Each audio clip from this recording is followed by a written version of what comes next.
ભાઈબીજના પવિત્ર પર્વની દર્શક મિત્રોને ખૂબ શુભેચ્છા। નમસ્કાર, ગુજરાત હવામાનના સમાચાર સાથે હું છું ભગવતી વિશાવાડિયા।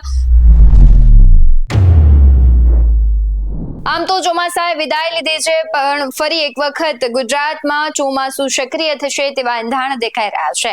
દિવાળી અને નવા વર્ષના તહેવારોની વચ્ચે જ ગુજરાતમાં હવામાન પલટાયું છે અને દક્ષિણ ભારતમાં ભારે વરસાદની આગાહી કરવામાં આવી છે। એવામાં દક્ષિણ ગુજરાતના વલસાડ જિલ્લામાં વાતાવરણમાં મોટો પલટો જોવા મળ્યો, જ્યાં ધોધમાર વરસાદ સાથે મિની વાવાઝોડા જેવી સ્થિતિ સર્જાઈ હતી। ગઈકાલે વલસાડ જિલ્લાના વાતાવરણમાં આવેલા પલટાને કારણે ધરમપુર અને કપરાડા સહિતના વિસ્તારોમાં વરસાદી માહોલ સર્જાયો હતો। ત્યારબાદ વલસાડ શહેરમાં ધોધમાર વરસાદ પડ્યો, જ્યારે ભારે પવન ફૂંકાતા મિની વાવાઝોડાની અસર વર્તાઈ હતી। ધરમપુરના ફુલવાડી, ઝરિયા, ભેંસદરા, બરોલિયા, ધામણી અને બિલપુડી સહિતના વિસ્તારોમાં ધોધમાર વરસાદ ખાબક્યો। ભારે પવન ફૂંકાવાને કારણે જિલ્લાની અમુક બિલ્ડિંગો છે તેને પણ ખાસ નુકસાન પહોંચ્યું હતું અને વરસાદના કારણે શહેરના નીચાણવાળા વિસ્તારોમાં પાણી ભરાયા હતા। નવા વર્ષની શરૂઆતમાં જ કમોસમી વરસાદ થવાથી ખેડૂતોના શિયાળા પાકને નુકસાન થવાની ભીતિ સેવાઈ રહી છે। ત્યારે દક્ષિણ ગુજરાતના સાબરકાંઠા, મહીસાગર અને અરવલ્લી જિલ્લામાં કમોસમી વરસાદ થવાની આગાહી હજુ કરવામાં આવી છે। 25 ઓક્ટોબરથી કમોસમી વરસાદની તીવ્રતા વધશે। આ સમયગાળા દરમિયાન દક્ષિણ ગુજરાત, સૌરાષ્ટ્ર અને કચ્છના વિસ્તારોમાં પણ માવઠું પડવાની શક્યતા છે। તો દક્ષિણ ભારતમાં ભારે વરસાદની આગાહીની વાત કરીએ તો હવામાન વિભાગે દક્ષિણ ભારતના રાજ્યોમાં પણ ભારે વરસાદની સંભાવના વ્યક્ત કરી છે। 21 થી 24 ઓક્ટોબર દરમિયાન તમિલનાડુના ઘણા ભાગોમાં હળવાથી મધ્યમ વરસાદ અને વાવાઝોડાની આગાહી કરાઈ છે। તો 23 ઓક્ટોબર સુધી તમિલનાડુમાં ભારે વરસાદની શક્યતા છે।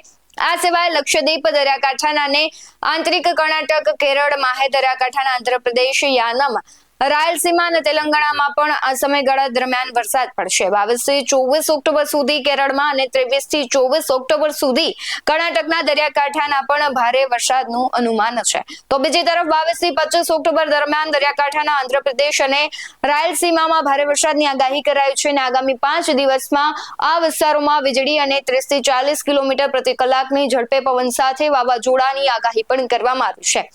દેશભરના મોટા ભાગના રાજ્યોમાં વરસાદની મોસમ પૂરી થઈ ગઈ છે અને ઘણા રાજ્યો છે ત્યાં રાત્રે હળવી ઠંડીનો અનુભવ થઈ રહ્યો છે। આ દરમિયાન IMDએ સમગ્ર દેશ માટે હવામાન ચેતવણી જારી કરી છે। ત્યારે હવામાન વિભાગે 23 ઓક્ટોબર થી 24 ઓક્ટોબર સુધી દક્ષિણ ભારતમાં ખૂબ જ ભારે વરસાદની આગાહી કરી છે। આ માટે દક્ષિણ પૂર્વ અરબી સમુદ્ર અને દક્ષિણ પશ્ચિમ બંગાળની ખાડી પર બે અલગ અલગ ઓછા દબાણવાળા વિસ્તારો છે તે જવાબદાર છે અને નવી હવામાન પ્રણાલી દક્ષિણ ભારતના ભારેથી ખૂબ જ ભારે વરસાદ લાવવાની ધારણા છે। ખાસ કરીને રાષ્ટ્રીય રાજધાની દિલ્હીની વાત કરીએ તો પ્રદૂષણને કારણે પરિસ્થિતિ વધુ ખરાબ થવા લાગી છે। હવામાનની સ્થિતિ બગડતી જવાને કારણે રાજધાનીમાં ગ્રેપ 2 તબક્કો લાગુ કરવામાં આવ્યો છે। 24 ઓક્ટોબર સુધી આકાશ આંશિક રીતે વાદળછાયું રહેશે। સવારે હળવાથી મધ્યમ ધુમ્મસ રહેશે અને આ દિવસો દરમિયાન મહત્તમ તાપમાન 31 થી 33 ડિગ્રી સેલ્સિયસ અને લઘુત્તમ તાપમાન 18 થી 22 ડિગ્રી સેલ્સિયસ રહેશે। હવામાન વિભાગે ગુજરાત અંગે આગાહી કરતા કહ્યું છે કે ગુરુવાર 23 ઓક્ટોબર 2025ના રોજ રાજ્યના કેટલાક વિસ્તારોમાં છૂટોછવાયો વરસાદ પડી શકે છે, જેમાં ડાંગ, તાપી, નવસારી, વલસાડ, દમણ, દાદરાનગર હવેલીમાં હળવા વરસાદની શક્યતા છે। બાકીના જે જિલ્લાઓ છે ત્યાં સૂકું વાતાવરણ છે। ખાસ કરીને વાત કરીએ બંગાળની ખાડીમાં જે ચક્રવાત સર્જાવાની આખી શક્યતા છે તેના કારણે દક્ષિણ ભારતના રાજ્યોમાં ભારેથી ભારે વરસાદની આગાહી વ્યક્ત કરવામાં આવી છે અને આજે ખાસ કરીને બંગાળની ખાડીમાં એક ડિપ્રેશન સર્જાઈ શકે છે અને જેના કારણે તમિલનાડુ, આંધ્રપ્રદેશ, કેરળ, કર્ણાટક અને તેલંગાણામાં ભારે વરસાદ થશે। ખાસ કરીને તમિલનાડુ સહિતના જે વિસ્તારો છે ત્યાં ઓરેન્જ એલર્ટ પણ જાહેર કરવામાં આવ્યું છે, જ્યારે અનેક 8 જિલ્લા છે ત્યાં રેડ એલર્ટ પણ અપાયું છે। ચેન્નઈમાં શાળા અને કોલેજોમાં રજા આપી દેવામાં આવી છે।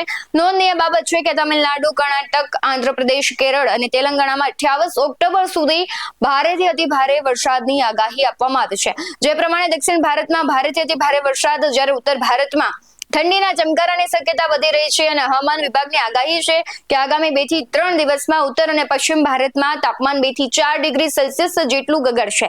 બીજી તરફ હિમાચલ પ્રદેશના લાહોદ, સ્પીતિમાં તથા મનાલીમાં બરફવર્ષા શરૂ થઈ ગઈ છે।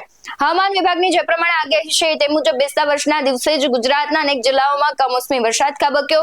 બંગાળની ખાડીમાં સિસ્ટમ સક્રિય થઈ અને તેને જ લઈને ક્યાંક ને ક્યાંક અપર એર સર્ક્યુલેશન અને વેસ્ટર્ન ડિસ્ટર્બન્સના અસરને કારણે અનેક જિલ્લામાં પણ વરસાદ પડ્યો હતો।